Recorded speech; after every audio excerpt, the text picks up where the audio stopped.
Hello, welcome to He's Hot, but Something Is Off. I don't think I did the intro properly. How many episodes are we up to now? 90-ish episodes. I think for the first 50 or 60 episodes, the intro was honestly identical. It could have been a recorded intro that I replayed every time, and you probably wouldn't have known. But I don't know, when we got the 70-something episodes, I think I stopped knowing how to do the intro properly, and it's literally one sentence. And sometimes I just don't. There have been times where I started recording and I totally flubbed that one-line intro. And well, it doesn't make the edit because I have to edit all the episodes.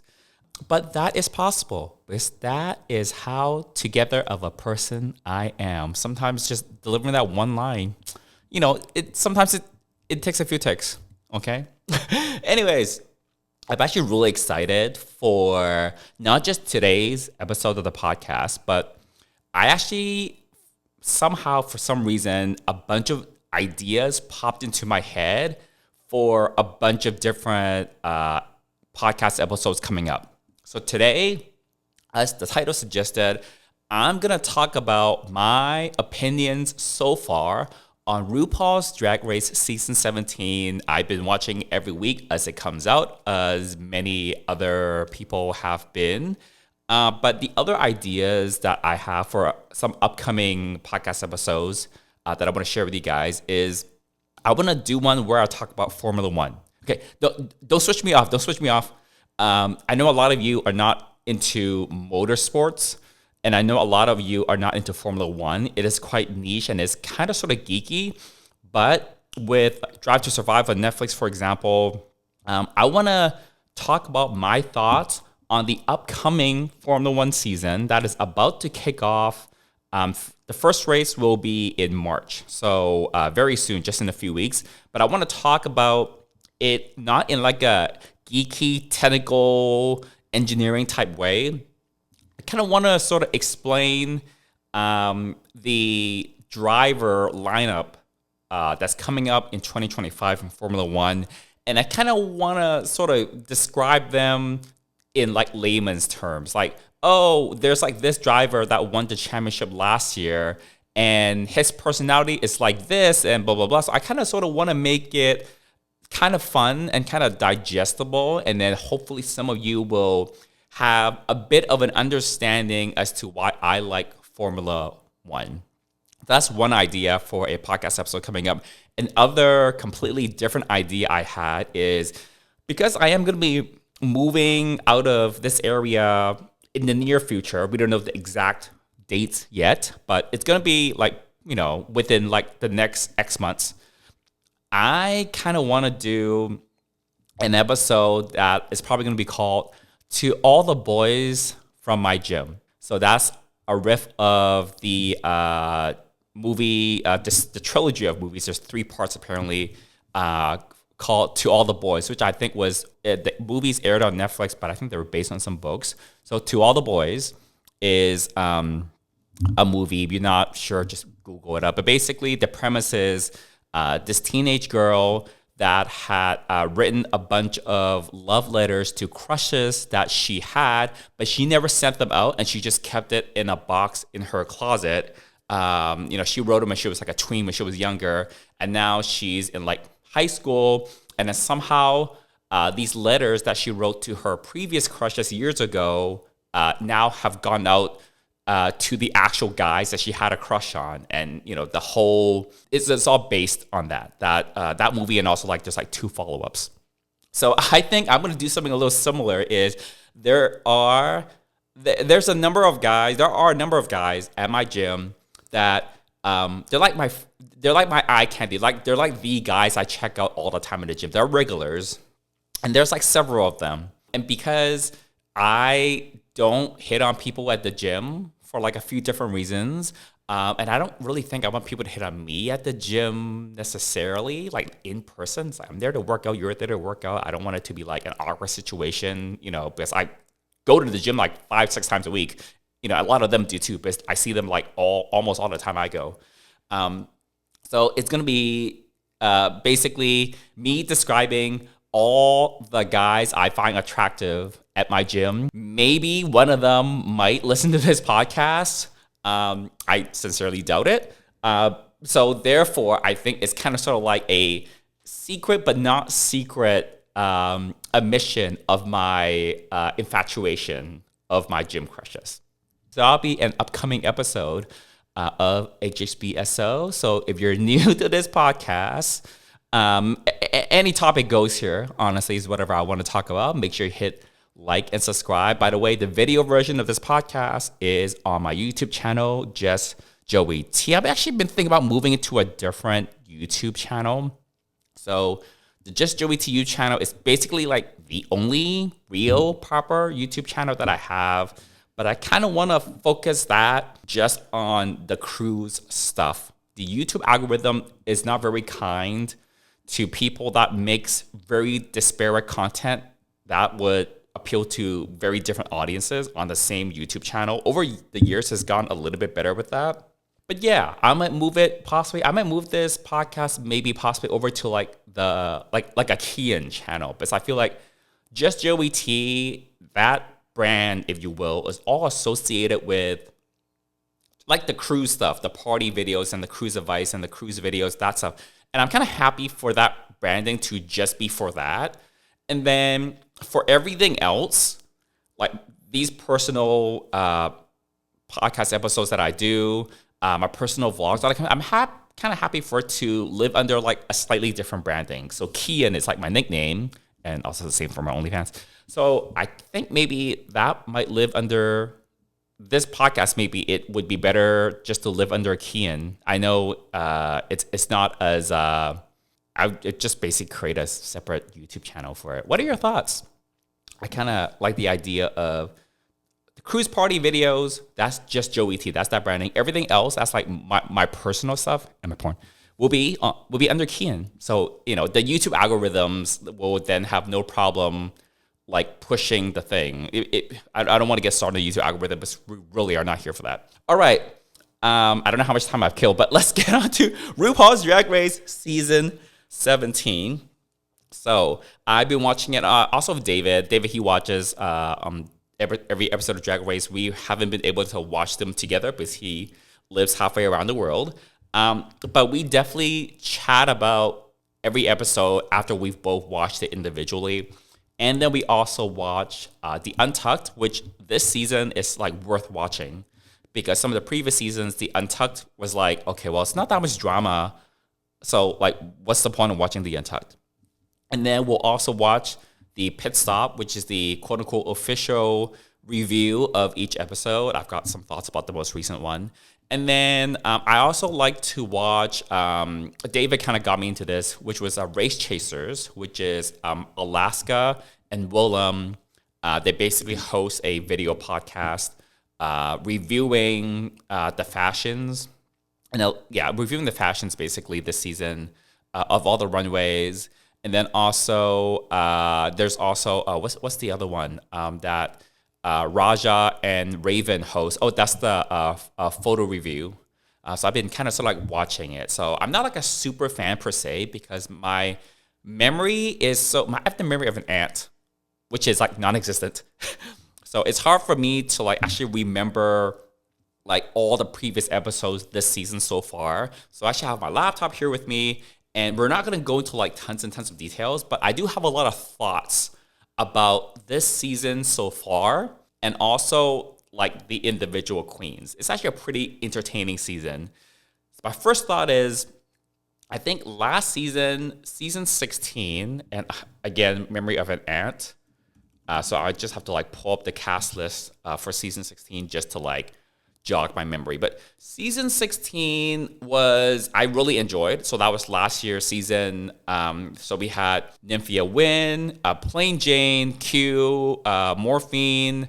Like it was really good to watch because the characters, the personalities. I feel like a lot of people watch Drag Race not just for like the artistry and the talent, of which season 16 I think had a lot of. I think it was a strong cast, but let's cut to it. We want to see drama. We want queens read down for filth, okay? And there was like a lot of, it's very entertaining to watch, which is what I want out of a season of Drag Race. But season like 15 and 14, for example, they didn't really stick out. It was very kumbaya.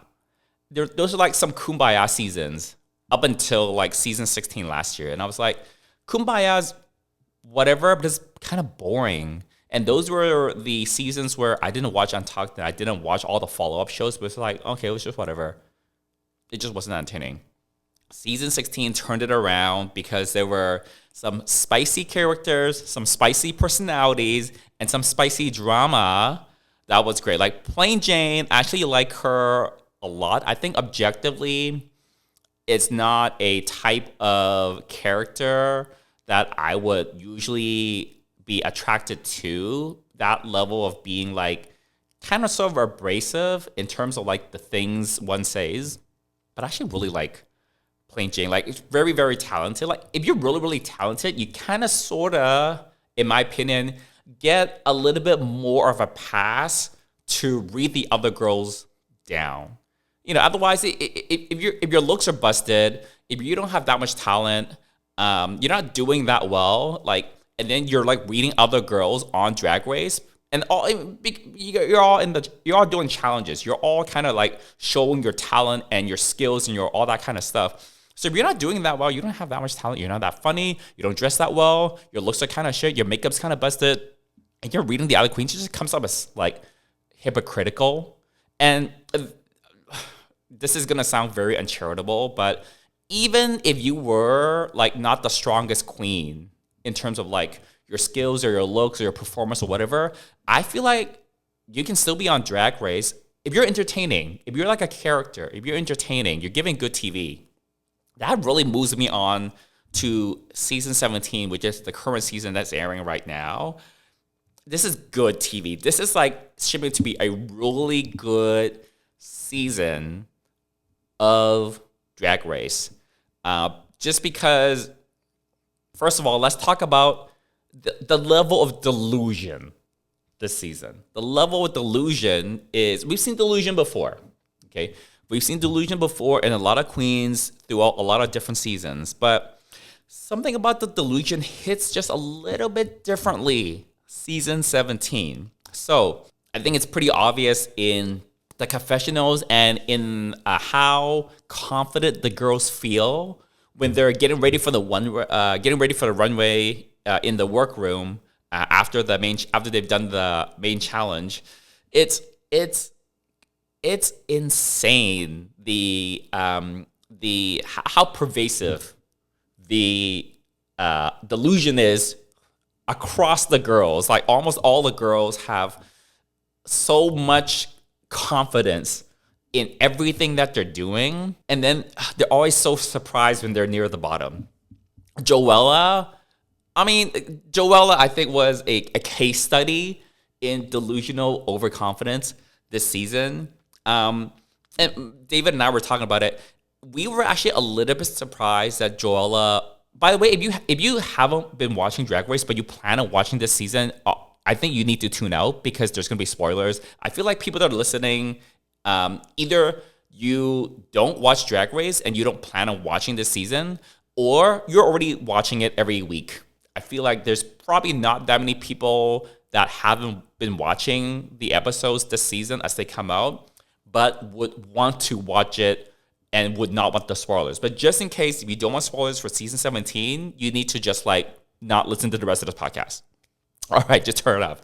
All right, anyways, Joella, Dave and I were surprised how early she went home, because like right away we saw, okay, the level of delusion, it's there and it's like entertaining. The things that she was saying to the other girls, both in the workroom and also in the Untucked, delusion, the mattress, that stupid mattress, I can't even call it a dress. The thing that she was wearing, it's the thing. I can't call it an outfit or a costume. The thing, the mattress thing with the glory hole that she was wearing. It's, oh my goodness. She can't, and it's not, that wasn't a sewing challenge. That was a design challenge. It wasn't like, go make something. It's like, she must have commissioned that mattress or whatever you want to call that from someone. Like, I don't, unless she made it herself and thought it was sickening. But like, girl, you have eyes, right? But David and I, we thought Joella would have lasted longer because she was giving such good TV. Like, to give good TV on RuPaul's Drag Race, it's not about being the most talented and winning the most things. I mean, all the girls want to win, right? You want to win every episode. You want to get to the top. You want to be crowned the next drag superstar. Obviously, that's the goal. But, we're also making TV. So she was giving good TV, but not in an annoying way, which I'll get to a little bit later for some of the other girls. But she was giving good TV. So David and I thought, production would keep Joella around just a little bit longer, even though she wasn't that talented and her looks were not that good. Just throwing it out there. Maybe she would have done better in one of the later challenges, but hey, she got kicked out pretty early. David and I thought, we thought she was going to go a little further, to be really honest. Okay, can I tell you something for real? Skincare is not really a sexy topic. No one's waking up in the middle of the night thinking, oh my God, I have to take care of my skin. I know I talk a lot on the podcast, I have a lot of opinions, and I have a lot of advice to give, but if you don't listen to me about anything, listen to me about this. You have to take care of yourself, and you also have to take care of your skin. I believe in it so much, and I think it's such a critical thing that I started my own skincare company, Serve Labs, to serve fun and functional skincare for everyone. And you know what? Not to toot my own horn, but people are always telling me, your skin looks so good, and I can't believe how old you are. Do you know why? Because I've been taking care of my skin for many, many years. But I know, for a lot of you, skincare just sounds like another chore. But I want to make it fun. And that's where Serve Labs comes in. Go to servelabs.co, servelabs.co, or follow us at Serve Labs on Instagram, Facebook, or Twitter, and discover how easy and fun it is to treat your skin right with Serve Labs. Speaking of looks, though, Lucky Stars, first one to be eliminated. All the looks that she had up until her very last one, up until that design challenge, that episode where she got eliminated, those looks were so crazy. And it's great to be able to pull off like the traditional, pretty makeup, long hair, like a really nice gown. That's great. But, the looks that was more like in her wheelhouse, the looks that she did the first episode with, those are crazy looks that most people could not do because they were such unique looks. And very few queens are kind of in that lane with their aesthetic and be able to do that with their makeup and with their outfits. So the fact that, this is going to be a read, but the fact that she has never tried to do a more traditional type of makeup, I don't know. It's season 17. We know there's going to be a design challenge where you're going to need to make a dress. We know there's going to be a ball where you're going to need to make a dress. That you need to be able to do maybe a few different you need to be able to switch your makeup up. Like, hello, did no one remember Derek Barry? Like, you need to have different ways of painting your face to suit different types of looks. You're going to have to be able to sometimes wear a gown, sometimes wear something campy, sometimes wear something wacky, sometimes do almost like a Halloween type of a makeup for like a particular theme, because you're going to do a runway every single week. Even if it's not like a design challenge, even if it's not the ball, you're going to need to bring runways. Like, oh, that look was hideous. I'm sorry. That Lucky Stars look that she constructed and the makeup was like, oh my God, I just can't believe. My heart goes out to her, really, but by season 17, all these years later, it just doesn't cut it to not know how to construct just a regular dress for your own body. You don't need to. I'm not in the camp that thinks you have to know how to sew, but you have to know how to construct a garment. And that does not necessarily mean sewing. Like Ben de la Creme won that design challenge with a hot glue gun. She looked amazing. It's about knowing how to construct an outfit that's flattering for your body, knowing your body shape, and being able to construct something. You know when you come on Drag Race. You know when you got a call to come onto Drag Race. Before you even like hang up the phone, you know there's going to be a design challenge, there's going to be a ball. There's going to be at least 2 episodes where I need to make something. I need to make a dress from scratch for myself to walk onto the runway in front of national TV. So, okay, I don't want to beat a dead horse, but I was a little bit shocked how it looked shit. It looked horrible. I want to help her find an excuse, but I feel like by season 17, there's no excuse for that. That's just it. Speaking of looks, we're going to talk about looks a little bit. I'm usually not one to talk about looks, but I'm just going down the list of the people who have been eliminated. Hormona Lisa, having that same silhouette every single week. And the judges always talk about versatility. Like every season, that's like the word that's bantered around the most, and probably one of the most hated words by a lot of the queens, versatility. There's no versatility in her dresses. She can make a dress and it's like pretty finished, but she only knows how to make that one dress in that one shape. And a lot of her looks were it's all pastel. It's just the same dress, minorly altered in details here and there, and with a different pastel color. And like a similar wig. There is just it was just very one note. All her runways were very like one note. And I don't necessarily agree that she deserved a lot of the hate from the other girls. But my only problem with her was, again, like you need to do different looks on the runway, right? You know you can't. The days of, okay, I know back in season 6 when Bianca Del Rio won, like I think season 6 she was able to get away with it. But the thing with Bianca was, yes, a lot of the dresses that she constructed herself had a similar-ish silhouette, but she was able to vary them enough in terms of like the color, in terms of like the styling of it, in terms of like the accoutrements, in terms of also like her hair, to make it just different enough that she wasn't being read for, oh, you're wearing the same type of dress every time you come on the runway. And also season 6 was like 11 seasons ago. So Drag Race has evolved.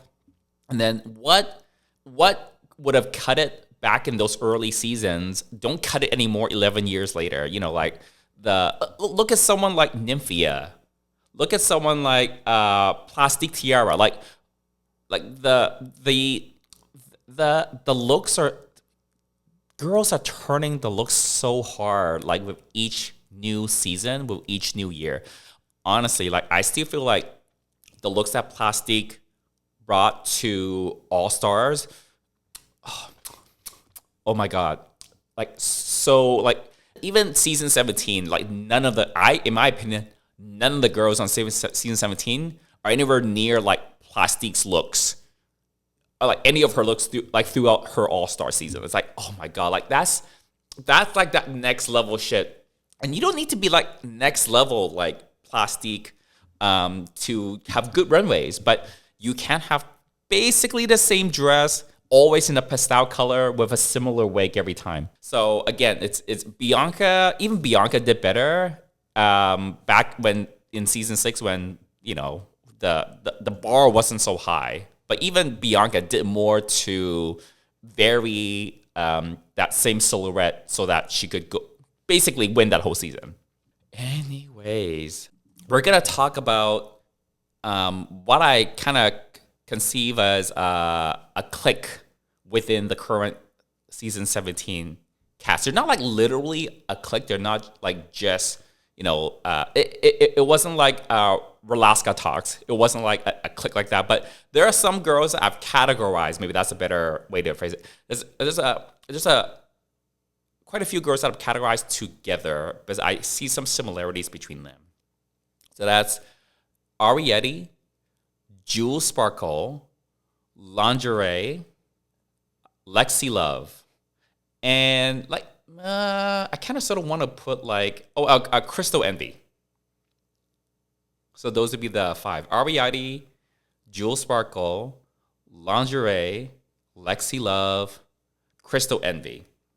So they're not a clique per se. So I'm gonna have to take that word back, but they're all kind of sort of similar to me in the sense that they have a very unique type of delusion this season. They think they are sickening drag queens. I mean, a lot of drag queens think they're sickening. So, but they think that they're so sickening that they think they are literally awesome at every single thing, and they always think they did good, even if they really didn't. Like, this is delusion, okay? But the thing is, even when they have been in the bottom or have even lip synced on some previous episodes, that delusion didn't seem to have been affected. You know, they would have landed at the bottom and they don't really realize, oh, I was just in the bottom and I just got some harsh critiques. Maybe I'm not so kick-ass at every single thing as I thought. Like, there's no realization of that. And it's also, some of these girls are giving me season 5 vibes where Jinx Monsoon, with the type of drag that she was doing, got some flack from the other girls like Detox and especially Roxy Andrews, because, you know, those girls come more from like the pageanty, especially Roxy, more from like the pageant world where, you know, like it's about polish, it's about taking things very seriously. It's not about comedy, it's not about camp, right? And, you know, Jinx didn't come from that same drag background. And, you know, she was unfairly treated in the workroom for that by some of the other girls. I see some of that here. So like Ariete, Jewel Sparkle, Lingerie, so you know, Lexi Love, and to maybe a lesser extent, Crystal Envy. Earlier on, I mean, throughout most of the season so far, I felt like they looked down on some of the other girls like Susie Toot or Hormona or Lydia, or On Your Nerve, because I don't think they can say this on camera, and I don't think this is quite the narrative they can be very explicit about, but I think those girls just don't think the other girls are like as pretty as them and on the same level as them. Pure and simple. It's pretty much the narrative that they're giving.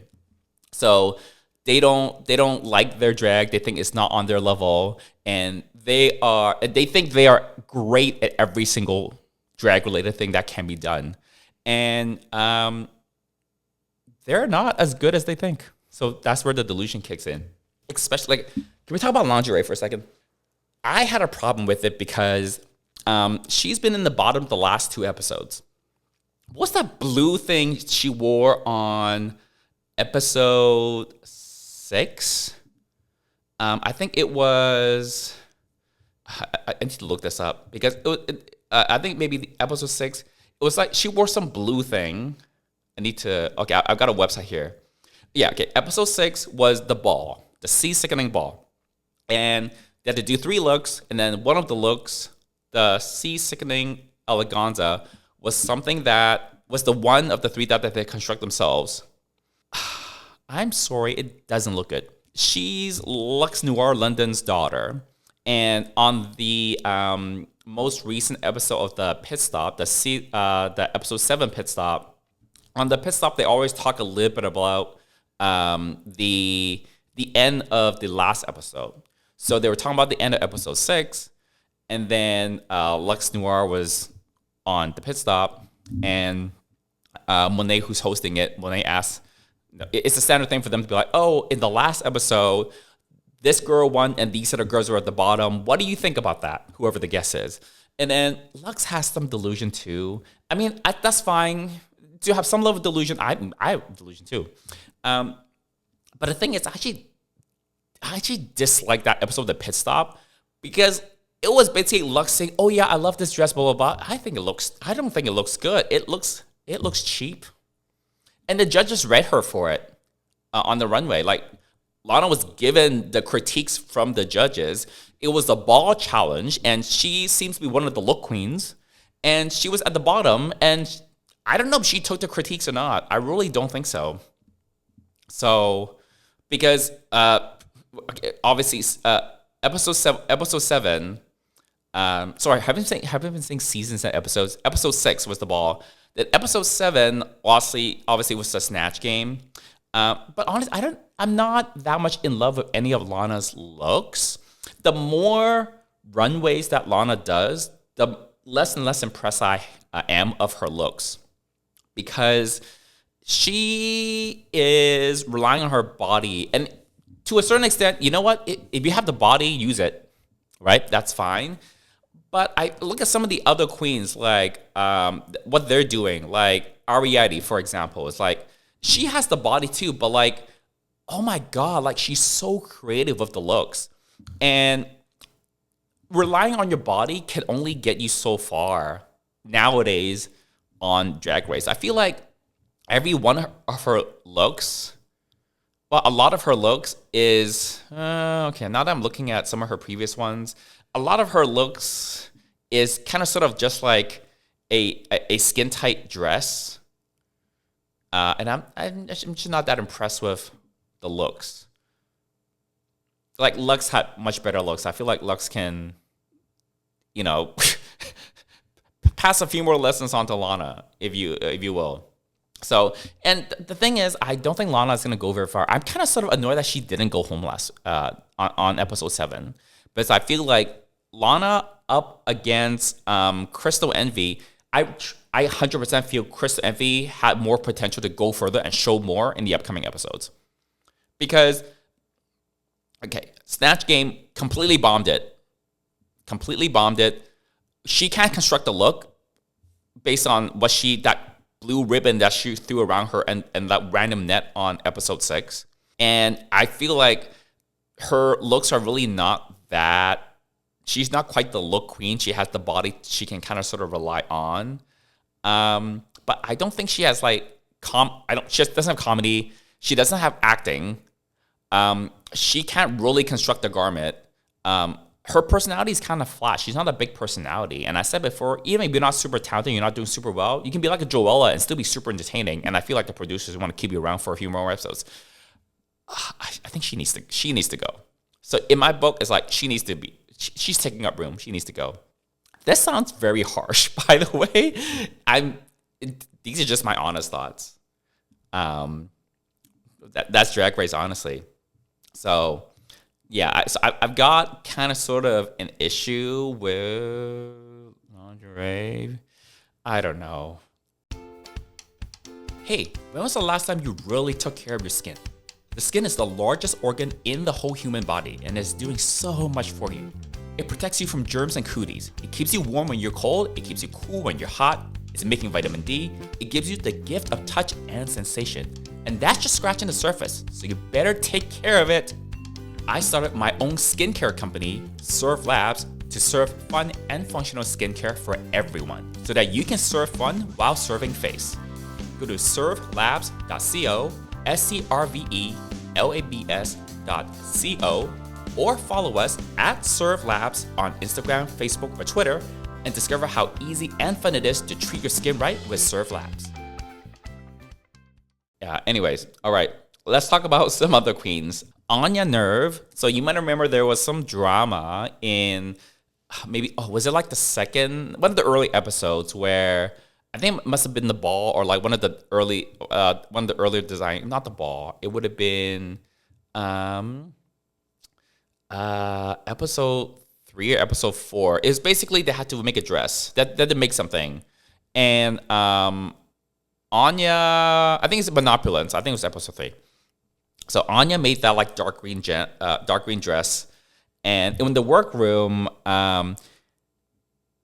he didn't really know how to like go about the design challenge. So he actually reached out to Jewel Sparkle for some like advice about like, hey, can you help me out with my dress or my design a little bit? And Jules was super nice about it and did it and gave her some advice on like to help her out. And then it was Jules' idea to like, hey, you need to like just put some more stuff, accoutrements, bling it up, whatever. And then he turns around, Anya turns around and says like, oh, are you using this? And then Jules says yes. And then later on, Anya takes that thing that Jules said she was going to use and just took it and just used it. So obviously, like, the judges don't see, like, the behind the scenes, like, the workroom stuff. That kind of shit just rubs me wrong. Like, but then also, like, her defense of it was not very good. It was like, I needed it. Like, you all know how to sew and you guys know how to put a dress together. I don't, and I need this. That was, like, the energy that I was giving. And for me, that's just, like, a very negative energy. I don't work for anyone like that. That's like, I am more entitled to this than you are because whatever. But I don't think I have a problem with that. But I really don't feel you are more in need of something because your skills are more shit. But that's basically what she said. I don't know how to sew, therefore I need this more. That's bullshit. So that's I don't like her. I don't like that type of shit. Like that kind of shit doesn't go down with me. So that's like the one thing. So like she is doing well in the competition in the judges' eyes because she does turn out like, I'm biased because I don't like her. At least like what I've seen so far as like a person, the personality. But she's doing decently, and like the judges, I think Rue likes her. But then in the ball episode, which is episode 6, there was like this drama where Lexi was had this like tarp that she had spray painted blue outside, and then someone had accidentally spray painted some other color onto it, and Lexi came back into the workroom and be like, "Who did this?" Blah blah blah, and then Anya did it, and Anya just like didn't say anything. And I can kind of understand like if some other queen is like really upset and it's like trying to call someone out in front of everyone, sometimes it's hard to say like, oh, that was me. Because like no one wants to be like, oh, I fucked someone else's shit up, right? In public, in front of everyone. All these other queens in the workroom are working on the dress. I don't know. The next scene was basically like Anya arguing and getting upset at Lexi that he didn't owe up to it, and like it was both like you can't do that. Like that kind of shit doesn't fly with me. Like I just don't like that type of personality. Now, sidebar, this is creating drama and this is entertaining on Drag Race. So I like the entertainment. I realize this is a TV show and all the girls know, everybody on that set knows they are making TV. Trust and believe. Every single person in front of and behind the camera, they know, except for lingerie, they know they're making TV and they know they're making entertainment and they know the drama sells, and I get that. And I appreciate that. But that was drama and that was juicy and I did enjoy watching it. However, just on a personal level, I don't like that kind of shit. It's like, you could have went to Lexi, like, after she had the outburst, privately, if you don't want to do it in front of everyone, be like, hey, girl, I'm sorry. I did this. It was a total accident. I want to say sorry. But she never apologized. Well, not that we saw on camera anyways. David and I think that there was some kumbaya moment after that outburst that we saw, like, between the 2 days, between when they were making the outfit and then overnight the next day before they were getting ready for the runway, there was some sort of, like, kumbaya, whatever moment between them. I'm not the kind of person to be, like, forgive and forget so easily. But, like, that kind of stuff, I can understand if you didn't want to owe up to her right at that moment when Lexi was coming in, like, so strong and she was so upset. I can understand that. But really what you should have done, it seems like a pussy. Like, if you're gonna be a bitch, like, come and be a bitch. Which is like what Alyssa Edwards famously said. It's like, if you're gonna be a bitch, don't be anybody, but like come out and be a loud ass bitch. Basically. It's so like, I don't know, I just don't like that energy. I don't like that energy. I don't like that type of behavior. So I don't personally like it's great TV, great entertainment, it's great for Drag Race, creating the drama. So it's good from that point of view. Me personally, I just don't like her very much. As like just based on your actions. And it's totally fair to judge someone based on what they say and what they do, because that's all we can really do, honestly. So I don't like her. But both David and I think that Rue likes her. So we think she's going to go like pretty far. And she is very good at the comedy. She was great hosting RDR Live. She was great on that episode, period. She was great. I mean, I don't think she should have won a Snatch Game. I think Jewel Sparkle with the Bigfoot character I found I think that was my favorite to win, that character. So Jewel Sparkle was my favorite to win.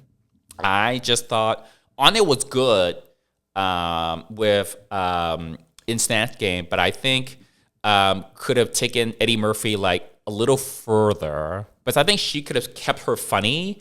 And it would have made it funnier if she just like kind of turned up to like 11. She could have just like push Eddie Murphy further. And I felt like it was just like a little laid back for Snatch Game in terms of like their characterization. So it wasn't I would have picked Jewel Sparkle personally. And Jewel Sparkle was actually a pleasant surprise.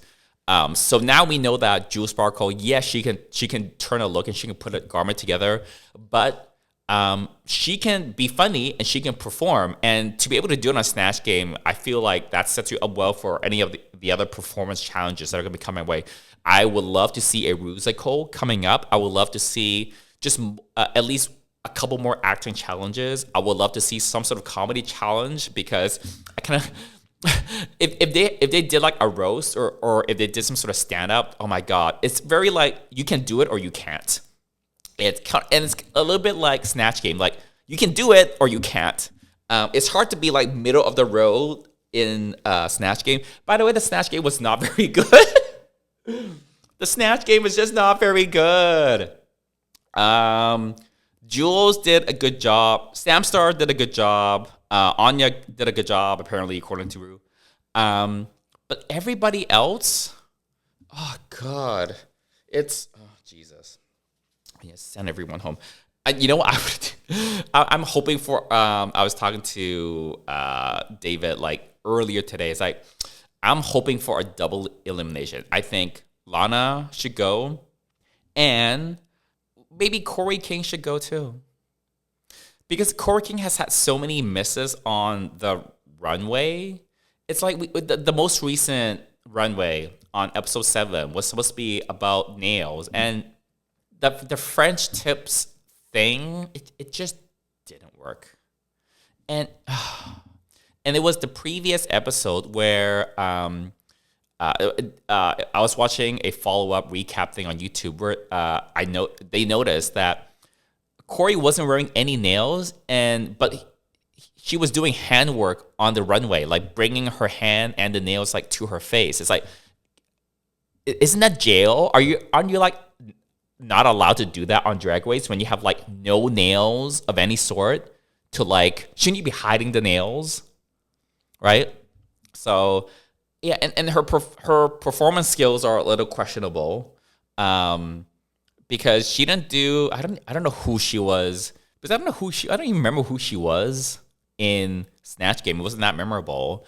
And she wasn't that great in the RDR Live, and she wasn't that great in there was like another like acting thingamajig. It's like, and the looks are not working. Like that French tips thing, that no one knew what that was. I thought it was like a mime with the stripes and everything. It's like the looks are not doing it. It's like she gives good confessionals though. In the confessionals, she does have some. She has some good reads. So she's kind of entertaining for the show, but it's like I'm not seeing that much talent. You know, and it's fine to.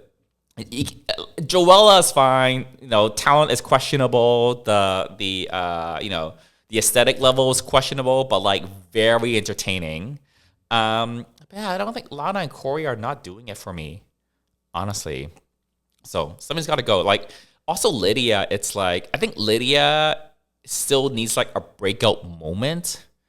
She is more like a reserve queen. She's got some. She had some highlights, but I feel like they're.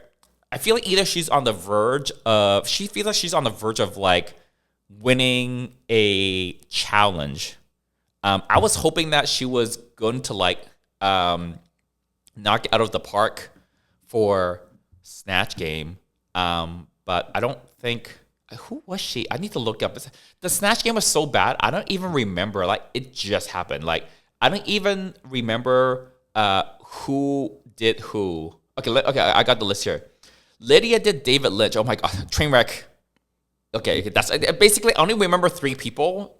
I only remember Jewel Sparkle, Anya Nerve, and Sam Star. But those are the only decent people. I forgot about everyone else. Like, if you asked me for any of the other queens who were the Snatch Game character, but I don't know. I don't remember them at all. They weren't even there. What the fuck? So, yeah, but I feel like Lydia is kind of about due to, like, I don't think she's won anything. But I feel like she does have something in her where, like, she can win a challenge. I feel like she has a maxi challenge win in her. And her looks are decent. I just don't know. There was that one acting challenge, I guess, on RDR where she was just so flat. So I guess acting is maybe not her thing. But if she doesn't win something soon, I feel like she's just going to be like Lana and Corey, except she's not giving good confessionals and she's just taking up space. So there you go. I feel like Ariete is not going to last that long because she can turn a look. I wish she was able to turn looks a little more consistently because, like, the quilt runway challenge, she didn't have any quilt and she didn't understand that. Again, delusion. But and her acting is nowhere. Like, she can't perform. I don't think she does comedy either. So it's like I don't think there's that. You're out of talents. I think by now, you can't just rely on your looks. Because already had a ball and a design challenge. I don't know how many more of those you're gonna have. Crystal Envy's gone, obviously, but I don't know. I feel like Jewel Sparkle, now that I've seen her on Snatch Game, I feel like that's promising. She could probably maybe get to the top. Ariete, I don't think she has what it takes. Acacia Forgot is on borrowed time. Corey King's on borrowed time. Lana's on borrowed time. Lexi could be up there. I feel like Lydia could be a little bit of like an underdog to get to like the top. Anya's gonna be on the top. Sam Star's gonna be on the top. Susie 2. I can see like the top 5 being Susie Toot, Sam Star, Anya Nerve, Lexi Love, and maybe Jewel Sparkle. But I can see like top 4. Yeah, Jewel Sparkle, I don't know, but like, maybe. I think it could be like a top 5. Like, if top 4 was Lexi, Anya, Sam, Susie, that would totally make sense. That would make sense for like the top 4.